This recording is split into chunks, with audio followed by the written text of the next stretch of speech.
बिस्मिल्लाहिर्रहमानिर्रहीम। अस्सलाम वालेकुम जी। Welcome back to SM medicinology. अच्छा जी, कुछ पर्सनल रीज़न्स थी जिनकी वजह से लेक्चर्स काफ़ी लेट हो गए हैं आपके, तो कोशिश करते हैं इंशाल्लाह इनको जल्दी से जल्दी ख़त्म करने की।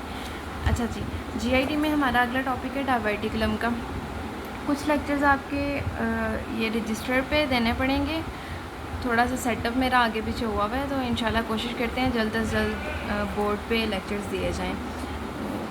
अच्छा, टॉपिक है हमारा डायवर्टिकुलम का। डायवर्टिकुलम होता क्या है?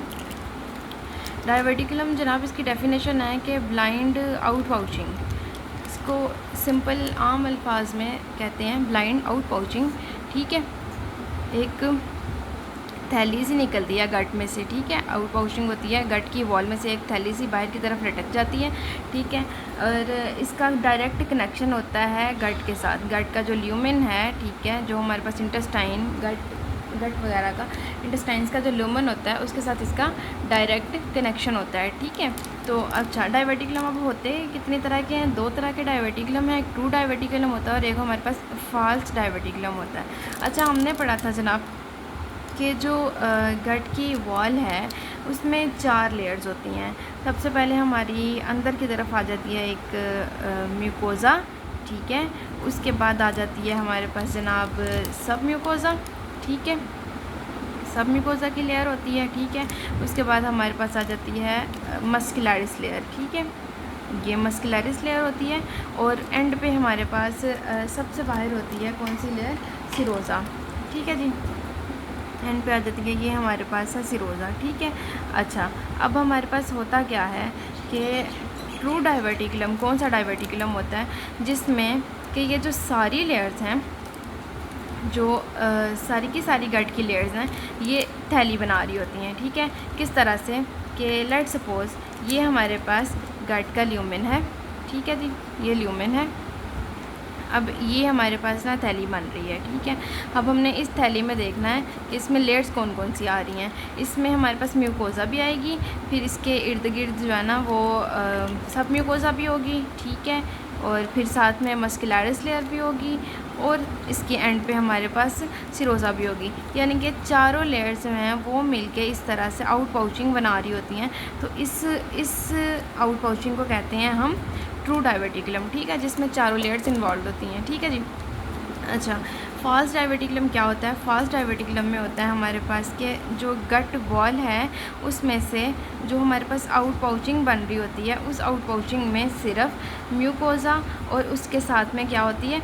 सब म्यूकोज़ा होती है। ठीक है, म्यूकोज़ा और सब म्यूकोज़ा जो है ना ये थैली बना रहे होते हैं, और बाकी वॉल की जो मस्कुलरिस लेयर है वो अपनी जगह पे रहती है, और साथ में जो सिरोज़ा होती है वो भी अपनी जगह पे रहती है। ठीक है, सिर्फ म्यूकोज़ा और सब म्यूकोज़ा जो हैं ये ल्यूमन बना रही होती हैं। ठीक है जी, ये था हमारे पास ट्रू और फॉल्स डायवर्टिकुलम का। अब हमारे पास ट्रू डायवर्टिकुलम में एग्जांपल आ जाती है मैकल्स डायवर्टिकुलम की। ठीक है, ये हम नेक्स्ट पढ़ेंगे। कौन सी एग्जांपल आ जाती है? मैकल्स डायवर्टिकुलम की। और फॉल्स में हमारे पास ज़ेंकर्स डायवर्टिकुलम आ जाता है। ये दोनों चीज़ें हम नेक्स्ट पढ़ेंगे, उसमें आपका कॉन्सेप्ट जो है वो क्लियर हो जाएगा इंशाल्लाह। ठीक है, अच्छा, डायवर्टिकुलम के बाद आ जाता है हमारे पास अगला टॉपिक है डायवर्टिकुलोसिस का। डायवर्टिकुलोसिस क्या होता है जनाब? कि कोलोन में हमारे पास बहुत सारे फॉल्स डायवर्टिकुला बन जाते हैं। ट्रू डायवर्टिकुला नहीं बनते, फॉल्स बनते हैं, यानी कि वो वाले जिनमें सिर्फ म्यूकोज़ा और सब म्यूकोज़ा की आउट पाउचिंग हो रही थी। ठीक है, तो फॉल्स डायवर्टिकुला बन जाते हैं। ये किन किन पेशेंट्स में होता है? ज़्यादातर ओबीस पेशेंट्स में होता है, जिनको कॉन्स्टिपेशन का इशू बहुत ज़्यादा हो, इंट्रा एब्डोमिनल प्रेशर ज़्यादा हो रहा हो, उसके अलावा जो फैटी डाइट लेते हैं, उसके अलावा वो पेशेंट्स जो रेड मीट ले रहे होते हैं। ठीक है, ज़्यादातर ये सिम्टोमेटिक होता है। समटाइम्स जो है ना इसकी पेन होती है कहाँ पे? लेफ़्ट लोअर क्वाड्रेंट में समटाइम्स जो है ना पेशेंट पेन के साथ प्रेजेंट करता है। अब इसकी कॉम्प्लिकेशंस में क्या आ जाता है हमारे पास? या तो डायवर्टिकुलम की ब्लीड हो रही है। ठीक है, या फिर हमारे पास क्या आ जाता है?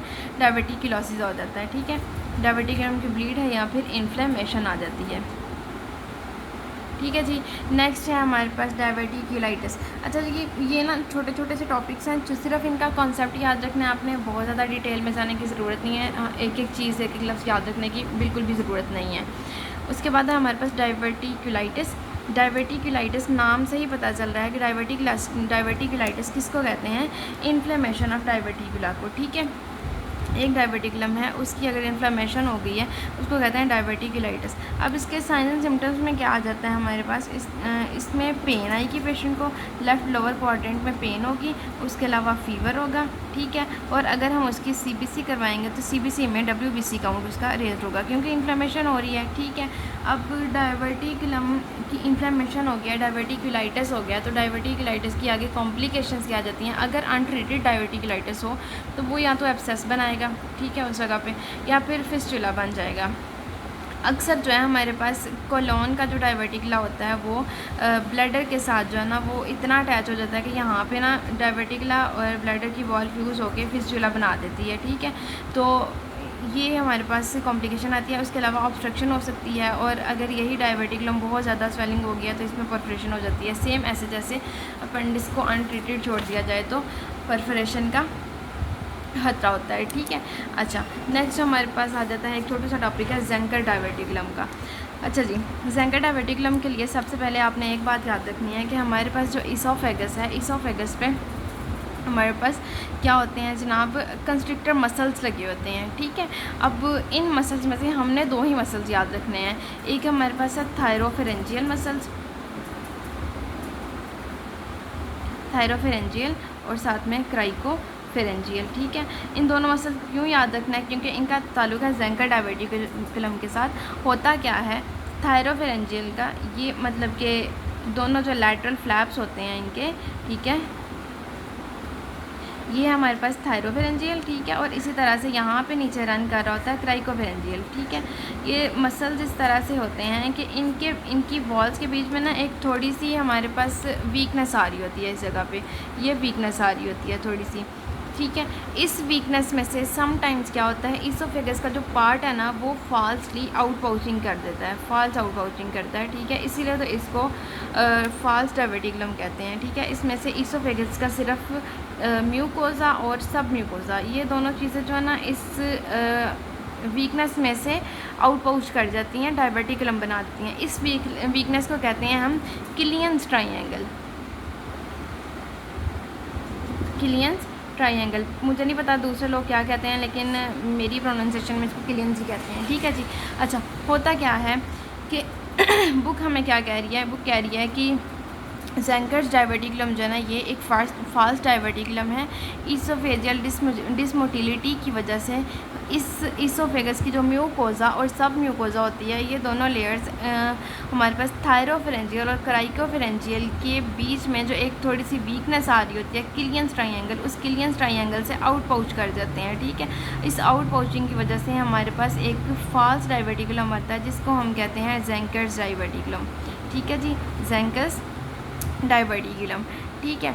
अच्छा जी, पेशेंट हमारे पास प्रेजेंट करेगा, उसको डिस्फेजिया हो रहा है या फिर उसको ऑब्स्ट्रक्शन हो रही है, गर्गलिंग हो रही है, उसके अलावा एस्पायरेशन, फाउल स्मेलिंग जो है ना उसकी ब्रीथ हो सकती है, और उसके अलावा नेक मैस हो सकता है, ठीक है।